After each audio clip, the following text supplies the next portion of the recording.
नमस्ते। बातचीत के हमारे इस खास कार्यक्रम में आप सबका स्वागत। राहुल गांधी इस समय जिस तरीके से आक्रामक हैं लोकसभा के अंदर और जो शुरुआत में ही पहले दिन से जो आक्रामकता वो दिखा रहे थे, वो आक्रामकता काफी हद तक उनके भाषण में दिखने लगी। जिस कदर उन्होंने अपना जो बतौर नेता प्रतिपक्ष पहला भाषण दिया और उसको लेकर के जितना हंगामा लोकसभा के अंदर हुआ, जिस तरीके के मुद्दों को उन्होंने टच किया, ये सारी चीजें जो है एक बार विपक्ष का जो विपक्ष वादे कर रहा था चुनाव के दौरान पर उसकी तस्वीर दिखाने के लिए काफी है। इस बीच में बड़ी खबर यह है कि लोकसभा में जो स्पीकर और डिप्टी स्पीकर का विवाद शुरू हुआ था, वो भले ही लोकसभा स्पीकर के तौर पर भारतीय जनता पार्टी ने दोबारा से ओम बिरला साहब को बैठा लिया, लेकिन डिप्टी स्पीकर के का जो विवाद था, डिप्टी स्पीकर पद को लेकर के जो विवाद हो रहा था, वो अभी भी जारी है। खबर यह है कि राजनाथ सिंह साहब ने समर्थन जुटाने के लिए टीएमसी की मुखिया ममता बनर्जी, पश्चिम बंगाल के मुख्यमंत्री, उनको फोन किया। ममता बनर्जी ने एक बड़ा खेल कर दिया। दरअसल ममता बनर्जी ने बतौर डिप्टी स्पीकर अयोध्या से नवनिर्वाचित सांसद समाजवादी पार्टी के नेता अवधेश प्रसाद का नाम सजेस्ट कर दिया। अवधेश का नाम जैसे ही सामने आया, उसके बाद चर्चाएं अलग तरीके से होने लगी और इसकी बानगी जो है राहुल गांधी के पहले भाषण में भी दिखी, जब उन्होंने बतौर भारतीय जनता पार्टी के प्रतिकार के प्रतीक स्वरूप अवधेश प्रसाद का नाम लिया। अवधेश प्रसाद से वहां पर हाथ मिलाने लगे। भारतीय जनता पार्टी के सदस्य इसको लेकर के उखड़ गए, बिल्कुल हत्थे से उखड़ते हुए दिखे। जो उनकी नाराजगी है, जो उनका क्रोध है, वो साफ साफ दिखा भी। हमारे साथ अखिल स्वामी सर मौजूद हैं। बहुत स्वागत है सर आपका। बहुत सारी चीजें हैं जो इस वक्त चर्चा के केंद्र में है। सबसे बड़ी चर्चा के केंद्र में, जिसमें सबसे प्रमुखता से चर्चा हो रही है, अवधेश प्रसाद को लेकर के। बतौर डिप्टी स्पीकर अवधेश प्रसाद किस तरीके से देखते हैं आप लोकसभा के अंदर, खास करके भारतीय जनता पार्टी तब जब वो बिना बहुमत के सरकार चला रही है? देखिए, जय संविधान, जय भीम और गोडसे मुर्दाबाद। अवधेश प्रसाद जी से बीजेपी को समस्या क्या है? अवधेश प्रसाद जी अगर डिप्टी स्पीकर बनते हैं तो बीजेपी को और मोदी जी को समस्या क्या है? असली मुद्दा यह है कि अवधेश प्रसाद जी वो आदमी हैं, वो व्यक्ति हैं जो पता नहीं कितने चुनाव जीते हैं। इसका माने वो जनता का दिल जीतना जानते हैं। विधायक रहे हैं और इस बार उन्होंने अयोध्या के अंदर, और उनका नाम भी अवधेश प्रसाद है, तो उनके नाम से परेशानी क्या है? क्या है समस्या? कोई मुझे बताए, कोई बीजेपी का नेता मुझे बताए कि अवधेश प्रसाद जी से क्या उन्हें परेशानी है। ओम बिरला जी से जो परेशानी नहीं है, वो अवधेश प्रसाद जी से क्यों परेशानी? ओम बिरला जी ने जिस प्रकार से अभी तक पिछले 5 दिन में संसद को चलाया है, मेरे हिसाब से एक शिक्षक के रूप में मैं अगर उसका जजमेंट करूं तो मुझे लगता है उन्होंने बिल्कुल जिसके लिए वो अध्यक्ष हैं, सभापति हैं, उसका निर्वहन नहीं किया। जय हिंदू राष्ट्र बोलने पे उन्होंने नहीं टोका, जय फिलिस्तीन कहने पे उन्होंने नहीं टोका, और जय संविधान कहने पे उन्होंने टोका। राहुल गांधी बोल रहे थे, उनका माइक म्यूट हो गया। कहते हैं कि मैंने नहीं म्यूट किया, तो किसने किया? क्या संसद जो है आपके नियंत्रण में नहीं है? कोई और नियंत्रित करता है? वो मिनिस्ट्री करती है या पीएमओ करता है? इसके बाद राहुल गांधी ने भगवान शिव की एक फोटो दिखाई, उसमें भी आपत्ति की लोकसभा अध्यक्ष ने, सभापति ने।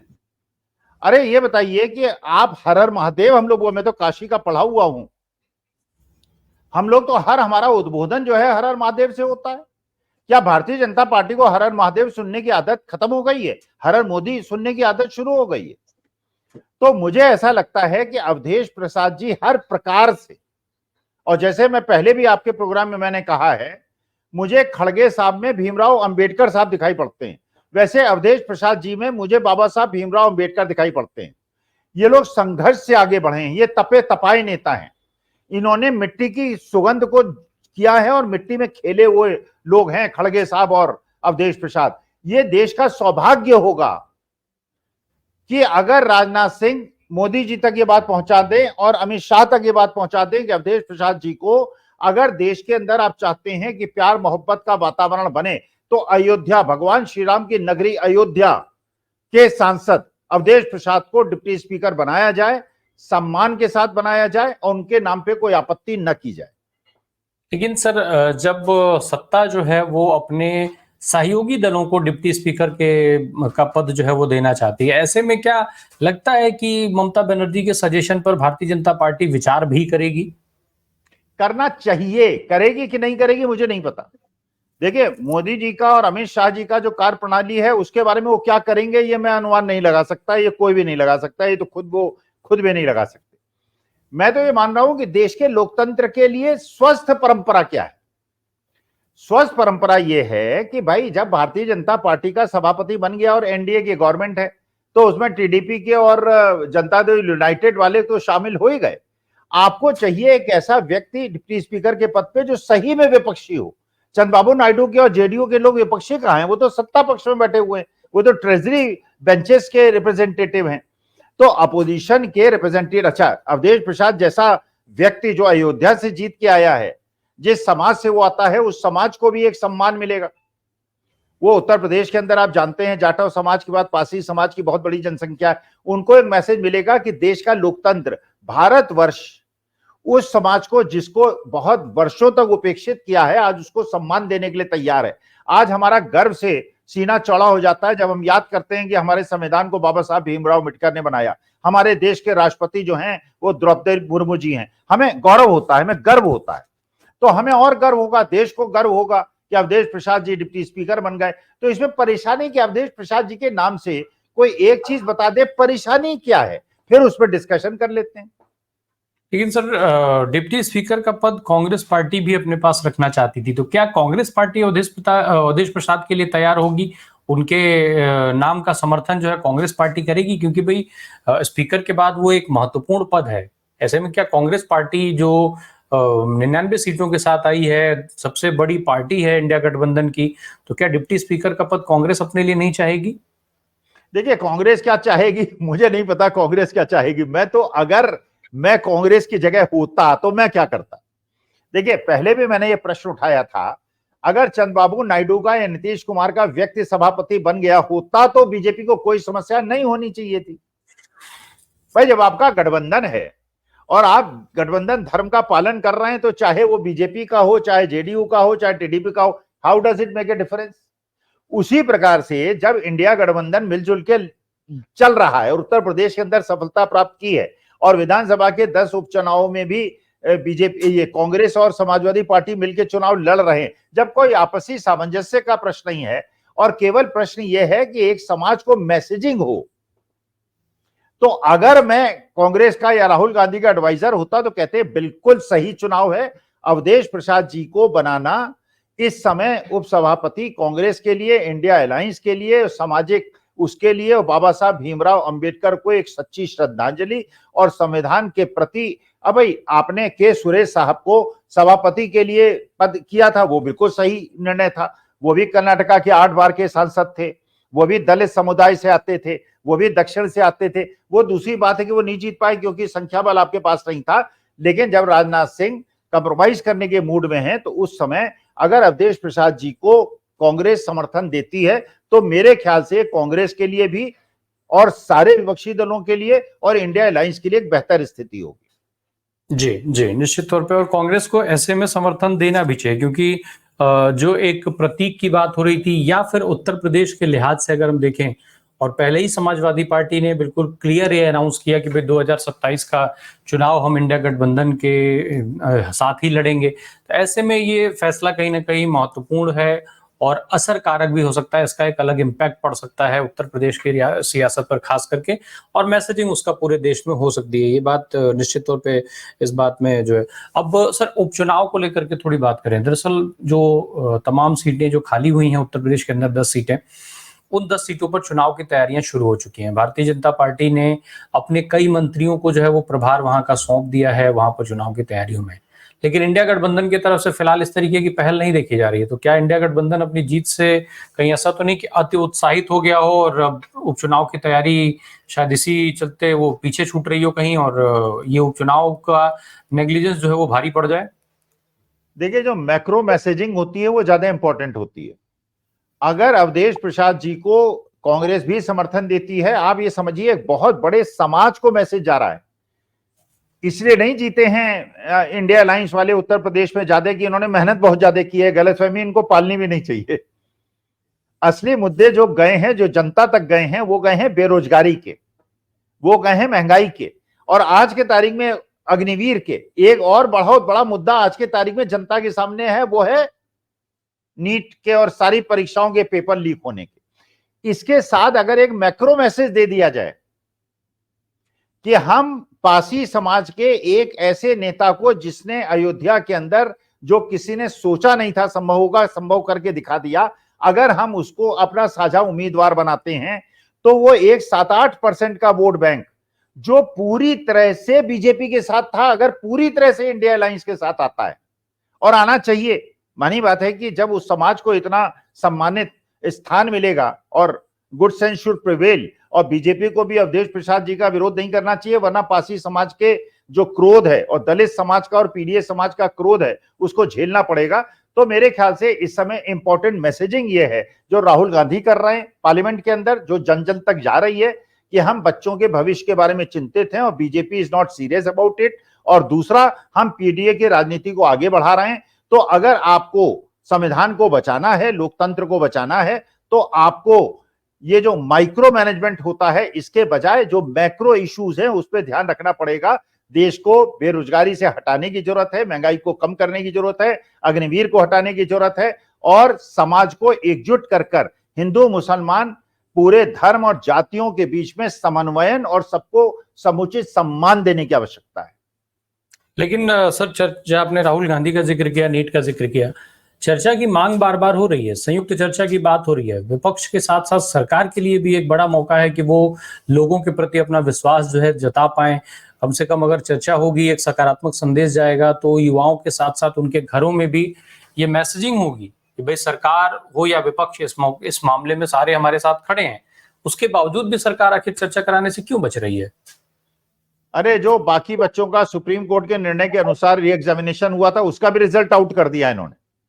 इसका माने रीनीट कराने के लिए तैयार नहीं है ये री एग्जामिनेशन। क्योंकि देखिए, एक मैं फिर एक चैलेंज करता हूं, एक चुनौती देता हूं। मेरे पास कोई प्रूफ्स नहीं है। 720 नंबर जितने बच्चों को मिले हैं उनकी आर्थिक और सामाजिक पृष्ठभूमि का पता चला के एक दिन के अंदर जनता को बता दिया जाए। उसमें ज्यादातर मिलेंगे ब्यूरोक्रेट्स के बच्चे, पैसे वालों के बच्चे और पॉलिटिशियंस के बच्चे। गरीब घर का शायद ही कोई बच्चा मिले आपको, क्योंकि या तो ब्यूरोक्रेट्स के दबाव में पेपर आउट हुए हैं, या पैसे के बल पे हुए हैं, या पॉलिटिशियंस ने बंदर बांट की है। तो असली मुद्दा यह है कि देश के सामने जो असली इशू है वो राहुल गांधी बता रहे हैं और देश की जनता उसको देख रही है भाई। क्योंकि मैं भी जवान था और मेरे भी बच्चे आज 40-42 साल के हैं, वो भी बच्चे थे, तो उनकी भावनाओं से मैं अवगत हूं और अपनी भावनाओं से भी बचपन की अवगत हूं। आज बच्चे अगर परेशान हैं और उसके बावजूद आप चर्चा कराने के लिए तैयार नहीं है, इसका माने you are resisting justice to the youth of this country. Sir, तो आज जनता तक ये बात पहुंच रही है। आजकल तो यूट्यूब भी चल रहे हैं, आजकल तो सब जगह। टीवी वाले न दिखाएं, टीवी वाले अपना कहें कि साहब वो प्रोवोक कर रहे हैं। अरे यार, बच्चे परेशानी में हैं, बच्चे दर्द में हैं, उनके साथ सहानुभूति जताना प्रोवोकेशन कैसे होता है? जी, मल्लिकार्जुन खड़गे आज राज्यसभा में बोलते समय उन्होंने एक शंका जाहिर की। उन्होंने कहा कि भाई कोटा में बहुत सारी कोचिंग संस्थाएं हैं, कहीं ऐसा तो नहीं है कि कोचिंग संस्थाओं के दबाव के चलते ये चर्चा नहीं होने दी जा रही है। तो क्या ये वास्तव में कुछ इस तरीके का सिनेरियो हो सकता है? क्या जो, चूंकि आप उस क्षेत्र में रहे हैं, शिक्षा के क्षेत्र में, क्या कोचिंग जो संचालक हैं या जो संस्थाएं ऐसी हैं, क्या उनकी क्षमता इस स्तर तक है कि वो लोकसभा के अंदर चर्चा की मांग को भी प्रभावित कर सकें, दबाव बना सकें? देखिए, केवल उनका मुद्दा नहीं है। गोधरा के अंदर जिस इंस्टीट्यूट के इनॉग्रेशन में प्रधान सेवक गए थे और स्मृति ईरानी जी गई थी, सारा का सारा कांड वहीं खेला गया है। और वहां पे जो पेपर, ये स्लॉट खोला गया था, बच्चों ने अप्लाई किया था और उनको सेंटर अलॉट हुआ था। बिहार और उड़ीसा के बच्चे जाके गोधरा में एग्जाम देके आए हैं। केंद्र वो है, गोधरा केंद्र है, पैसे ले लिए गए हैं। अगर उसको एग्जामिनेशन को री एग्जाम कराएंगे तो सारे पैसे जिन्होंने 50-50 1 लाख करोड़ दिए हैं, एक करोड़ दिए हैं और 50 लाख दिए हैं, वो कच्चा चिट्ठा लेके और सारी ऑडियो वीडियो लीक करके कोर्ट पहुंच जाएंगे, हमारा साहब 1 करोड़ रुपया वापस कराइए। और पैसे लेने वाले राजनीतिज्ञ हैं। ये अपने को बचा रहे हैं। ये चाह रहे हैं किसी तरह बच्चों को बहकावे में लेकर। देखिए ये बहुत बड़ा रैकेट है, और इस रैकेट में जो इनकी एनटीए एजेंसी है उसके भी बड़े बड़े लोग इन्वॉल्व हैं इसमें। अब यहां आपके ओपी राजभर साहब के एक विधायक इन्वॉल्व हैं। अब इसमें तो ऐसे ऐसे अभी रोज एक नए नाम आ जाते हैं, एक प्रदेश के और एक कहीं महाराष्ट्र के नाम आ जाते हैं, लातूर के नाम आ जाता है, कभी हरियाणा का नाम आ जाता है। तो ये बहुत बड़ा स्कैंडल है। दबाव तो देखिए सीधी सी बात ये है, ये बच्चे बताते हैं कि जो ये कोचिंग सेंटर्स हैं इनमें वही क्वेश्चन पढ़ाए जाते हैं जो एग्जाम में आते हैं। माने अगर किसी कोचिंग सेंटर में 500 क्वेश्चन एंड आंसर रटाए गए, उन्हीं में से 100 क्वेश्चन आ जाते हैं, और एक एक बच्चा जो है वहां फीस देता है 2-2 3-3 लाख रुपए की, हजार बच्चे पढ़ते हैं। ये रैकेट है, और इस रैकेट की वजह से देश के गरीब बच्चों, मध्यम वर्ग और पीडीए के बच्चों को आगे बढ़ने का जीवन में कोई मौका नहीं है। तो ये हमें अपने बच्चों को न्याय दिलाने के लिए नीट परीक्षा हो, यूजीसी नेट हो, यूजीसी पीजी हो, जो भी हो, हमें सबके लिए बच्चों के साथ खड़ा रहना चाहिए। और इस बार दूध का दूध पानी का पानी हो जाना चाहिए, वरना ये बेईमानी चलती रहेगी और अमीरों के बच्चे केवल पढ़ेंगे, डॉक्टर इंजीनियर बनेंगे, और गरीबों को बच्चों को कुछ नहीं मिलेगा। इसलिए विरोध आवश्यक है, शांतिपूर्वक विरोध आवश्यक है। जी जी। हम थोड़ा सा लौटते हैं फिर से अवधेश प्रसाद के ऊपर। अवधेश प्रसाद को लेकर के जो चीजें निश्चित तौर पे एक बहुत सकारात्मक चीज जो है वो दिख रही है, चाहे वो कोई भी सियासी दल हो। जिस तरीके से पहले दिन सोनिया गांधी से लेकर के और तमाम लोग उनसे मिले, उनके साथ तस्वीरें अपनी सेल्फी ले रहे थे, तो वो दिख रहा था कि तमाम बड़े सांसदों से, कई बार के सांसदों से ज्यादा वो बड़े सेलिब्रिटी के रूप में वहां पर दिखाई दे रहे थे सदन के अंदर। अब अगर उनको डिप्टी स्पीकर बना दिया जाता है तो आपने बताया कि किस किस तरीके से प्रभाव होगा, लेकिन इतनी ज्यादा चर्चा होने के बाद इन एनी केस अगर उनको डिप्टी स्पीकर नहीं बनाया जाता है तो भाजपा के लिहाज से इसका क्या कुछ असर देखते हैं आप?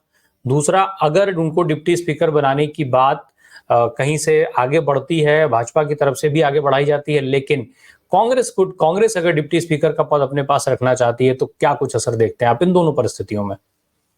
देखिए मेरे ख्याल से तो बहुत गलत निर्णय होगा कांग्रेस का अगर अवधेश प्रसाद जी का वो समर्थन नहीं करेंगे। मेरे ख्याल से तो कांग्रेस का बहुत गलत निर्णय होगा। उन्हें अवधेश प्रसाद जी का समर्थन करना ही करना चाहिए, इसमें कोई दो राय नहीं है। अगर कांग्रेस ऐसा करेगी तो गलत करेगी, गलत मैसेज जाएगा और सोसाइटी इसको एक्सेप्ट नहीं करेगी। उसको माना जाएगा कि आप संविधान के साथ नहीं है, आप दलित नेताओं के साथ नहीं। इसलिए पहली बात। दूसरी बात यह है, भारतीय जनता पार्टी के लिए भी बहुत गलत मैसेज जाएगा। अगर भारतीय जनता पार्टी अवधेश प्रसाद जी को नहीं बनाना चाहेगी तो क्या करेगी? वो एक किसी दलित नेता को डिप्टी स्पीकर के लिए लड़ाएगी, यही उसका होगा, दलित वर्सेस दलित करके। लेकिन असली मुद्दा यह है कि जब लोकतंत्र के हिसाब से भैया वो पंच के पद पे बैठने वाला आदमी है जिसको निष्पक्ष होना चाहिए। अरे जब आप टीचर नियुक्त करते हैं या जज नियुक्त करते हैं, उसकी जाति और धर्म देखते हैं क्या? आप केवल ये देखते हैं कि वो आदमी निष्पक्ष है कि नहीं है। अगर अवधेश प्रसाद जी को आप मानते हैं कि एक ऐसा नेता है जिसने एक इतिहास कायम किया है, और भगवान श्री राम में जहां राम जन्मभूमि की प्राण प्रतिष्ठा हुई है वहां की जनता ने उसको जिता के भेजा है, तो ये तो देश के समाज का और देश के लोकतंत्र का मान सम्मान है कि बीजेपी भी उसको माने और कांग्रेस भी माने। तो मेरे हिसाब से ये बहुत शुभ संकेत है अगर अवधेश प्रसाद जी को कांग्रेस भी समर्थन दे, बीजेपी भी समर्थन दे, और जो ओम बिरला साहब जिस प्रकार से 4-5 दिन के अंदर उनके निर्णय हो रहे हैं, उससे विश्वास लोगों का लोकसभा के पटल से उठ रहा है। वो अवधेश प्रसाद जी के बैठने से शोभा बढ़ेगी। डिप्टी स्पीकर के पद पे जो वो बैठेंगे, फ्रंट बेंच पे बैठेंगे, और जब वहां स्पीकर के कुर्सी पे बैठेंगे तो देश की मर्यादा बढ़ेगी। इसलिए अवधेश प्रसाद जी का समर्थन हर दल को करना चाहिए, ऐसा मेरा मानना है। जी, अगर भारतीय जनता पार्टी अवधेश प्रसाद के नाम को आगे बढ़ाती है, ममता बनर्जी के सजेशन को मान लेती है, तो उत्तर प्रदेश में जो उपचुनाव होने जा रहे हैं 10 सीटों पर, उस पर कुछ इंपैक्ट पड़ेगा भाजपा के लिहाज से? नहीं, भारतीय जनता पार्टी का विरोध नहीं होगा भाई। अगर भारतीय जनता पार्टी अवधेश प्रसाद जी का समर्थन कर देगी तो ये एक लॉजिकल डिसीजन होगा। उससे जो बैकलैश था, दलितों का बैकलैश नहीं होगा, क्योंकि बीएसपी खत्म होती जा रही है उत्तर प्रदेश के अंदर। जो बीएसपी की एक अपनी वोट काटने की एक स्थिति थी वो कम होती जा रही है। चंद्रशेखर आजाद बेचारे कोशिश कर रहे हैं, उधर पल्लवी पटेल अपनी कोशिश कर रही हैं, ओवैसी साहब भी कोशिश करेंगे कि उत्तर प्रदेश के चुनाव में समाजवादी पार्टी को हराएं और बीजेपी को जिताएं। लेकिन असली मुद्दा यह है कि बैकलैश नहीं होगा। लेकिन अगर अवधेश प्रसाद जी को हरवा दिया तो उत्तर प्रदेश के अंदर बीजेपी को बैकलैश झेलना पड़ेगा। जी जी, बहुत बहुत धन्यवाद अखिल सर इन महत्वपूर्ण जानकारियों के लिए। Thank you so much.